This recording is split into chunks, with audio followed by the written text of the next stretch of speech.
নমস্কার সকলকে, welcome back to my channel.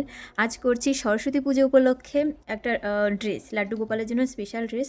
আর এই কাপড়টা হচ্ছে আমার জামদানি, নতুন জামদানি শাড়ির আর চোলের দিকের আর কি একটা পোর্শন। তো এটা দিয়েই আমি তৈরি করব আজকে লাড্ডু গোপালের জন্য সরস্বতী পুজোর স্পেশাল ড্রেস। তো শেষ পর্যন্ত ভিডিওটা অবশ্যই দেখো, আশা করি ভালো লাগবে সবার। তো এখানে আমার লেন্থ নিচ্ছি, এখানে আমি লেন্থ নেব 30 ইঞ্চি, 30 ইঞ্চির মতো নেব, বাকি আর এগুলো বাকিটা নেব না। তো 30 ইঞ্চি বরাবর আমি কেটে নিচ্ছি। এবার এই সাইডগুলো মুড়ে নেব। আর এটার সামনের দিকটা মুড়তে হবে না, যেহেতু এটা ডিজাইন করা রয়েছে, এটার জন্য এটা মোড়া রয়েছে। ড্রেসটা আশা করি খুব সুন্দর দেখতে হবে এই ডিজাইনটার জন্য। তো এখন এই দুই সাইড থেকে, এই সাইডে তো মোড়া রয়েছে, এই সাইডে মুড়তে হবে না, এই সাইডটা আমি অল্প করে মুড়ে নেব।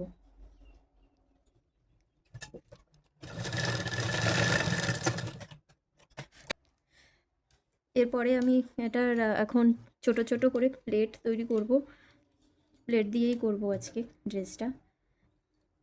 তো এরকম ছোট ছোট ছোট ছোট প্লেট করে নিচ্ছি, 5-6টা প্লেট প্রথমে একসঙ্গে এরকম করে হালকা করে একটুখানি প্রেস করব, প্রেস করে মেশিনে চালিয়ে নেব।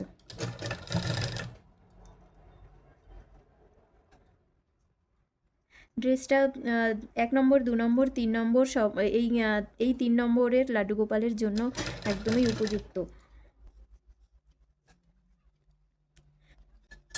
এইভাবে পুরো কাপড়ের কুচিটা আমি করে নেব। আর যারা যারা আমার চ্যানেলের নতুন ভিডিও দেখছো, তোমরা অবশ্যই আমার চ্যানেলটাকে সাবস্ক্রাইব করে পাশে থেকো। আর ভিডিওটি কেমন লাগছে অবশ্যই কমেন্ট করে জানিও। আর পছন্দ হলেও অবশ্যই তোমার পরিচিত যারা যারা রয়েছে সবার সাথে ভিডিওটি শেয়ার করে পাশে থেকো।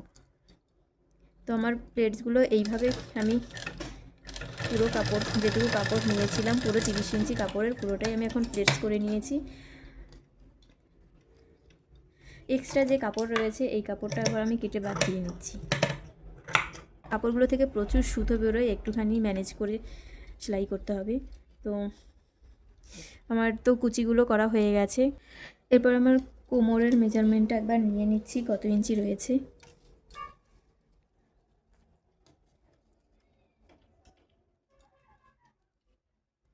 কোমর আমার 4 রয়েছে, 4 ইঞ্চি।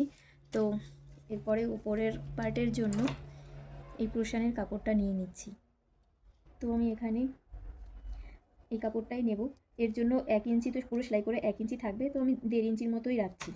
1.5 ইঞ্চি, 1.5 ইঞ্চি আর লম্বা নেব 10 ইঞ্চি।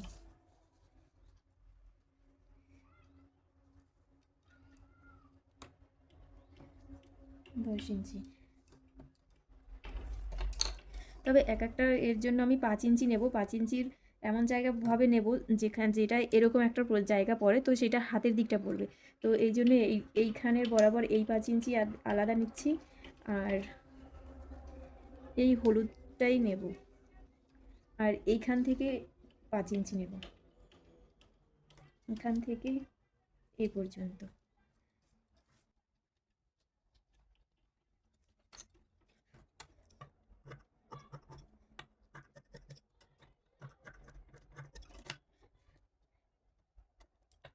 আর এখানে এই যে 1.5 ইঞ্চির মতো, এই 1.5 ইঞ্চি বরাবর কেটে নেব।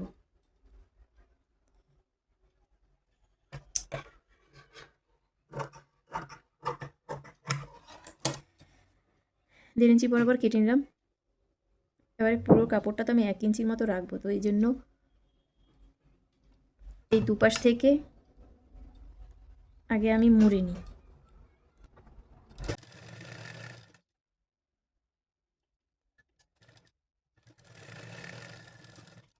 মুড়ে নিলাম। এবার এইটা ঠিক এরকমটা আসবে আর কি। তো এটা এখন প্রথমে আমি একটার সঙ্গে একটা এই পর্যন্ত সেলাই করে নেব।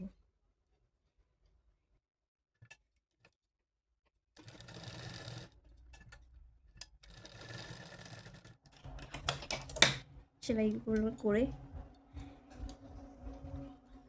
এই দুটো এই পার্ট দুটোর সমানভাবে ভাঁজ করে নিয়ে এর মিডিল পয়েন্ট করে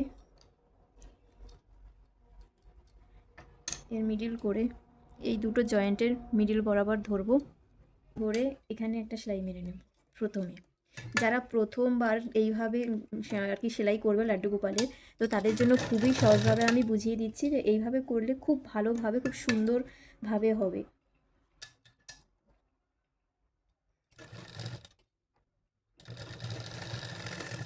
এটা মাঝখানে আমি সেট করে নিলাম, মানে মাঝখানে আমি উপরের পার্টটা জয়েন করে নিয়েছি, তো হাতার দিকটা যখন করব ওই প্রবলেমটা হবে না। এরপরে এই দুটো হাতার যে রয়েছে এইটা এই দিকটা মুড়বো, মুড়লে পরে এইটা তো এইভাবে মুড়লো, তো এইটা এখন এইটা চিত হয়ে এইভাবে আসবে, এইভাবে এসে এই পার্ট এই একদম লাস্ট পয়েন্টের সঙ্গে এটা ইয়ে হবে।